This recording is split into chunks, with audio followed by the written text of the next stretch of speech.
পৌঁছেছে যে পুলিশের মহানির্দেশক তাকে তার জীবন আত্মবলিদান দিয়ে স্যাক্রিফাইস করার মধ্য দিয়ে সারা ত্রিপুরাজ্যের মানুষকে তিনি সতর্ক করে গেছেন।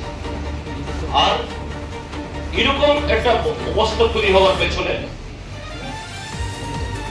যাদের ভূমিকা, তারা গত 8.5 বছর ধরে যারা ত্রিপুরা শাসন করছে, এখানে কোনো আইনের শাসন নেই।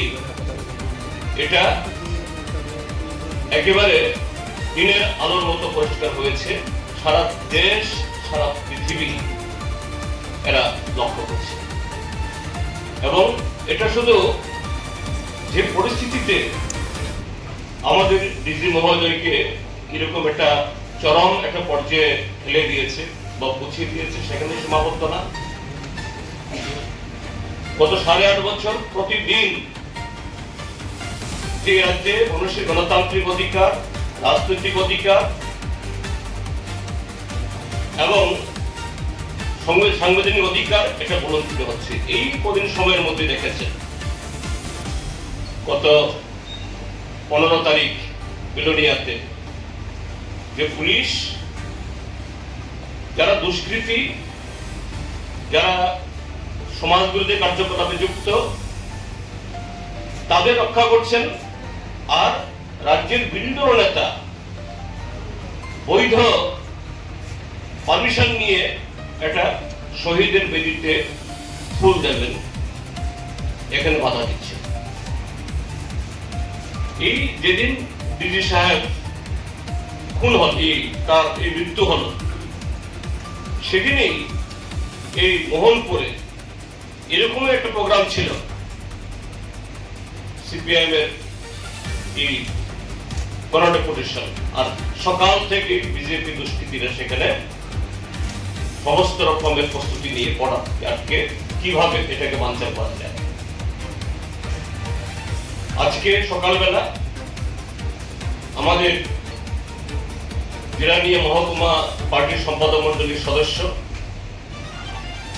তফসিলি জাতীয় সমন্বয় সমিতির নেতা কমরেড সুনির্মল দাস, তিনি একজন শিক্ষক, স্কুলে যাচ্ছিলেন ঘর থেকে বেরিয়ে, কোন ধরনের প্ররোচনা ছাড়া, কোনো কারণ ছাড়া দিন দুপুরে প্রকাশ্য রাস্তার উপরে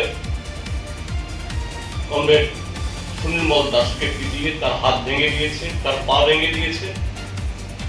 এখন জিবি হসপিটালে চিকিৎসিত হচ্ছে। গত 22 তারিখ সামনে পিছিয়ে পুলিশ দিয়ে মিছিল করে এসে বিলোনিয়াতে আমাদের পার্টি মহকুমা কমিটি অফিসে ঢুকে এই রাজ্যের একজন কুখ্যাত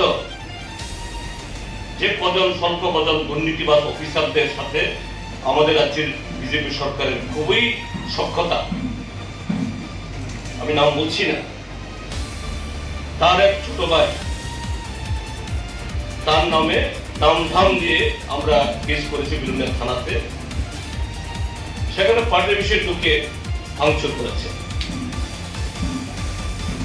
গত 5ই জুলাই কমলপুরে আমাদের সিআইটির সম্পাদক দেবাশিস দাস তার বাড়ি পুড়িয়ে দিয়েছে। আইন শৃঙ্খলা কোথায়?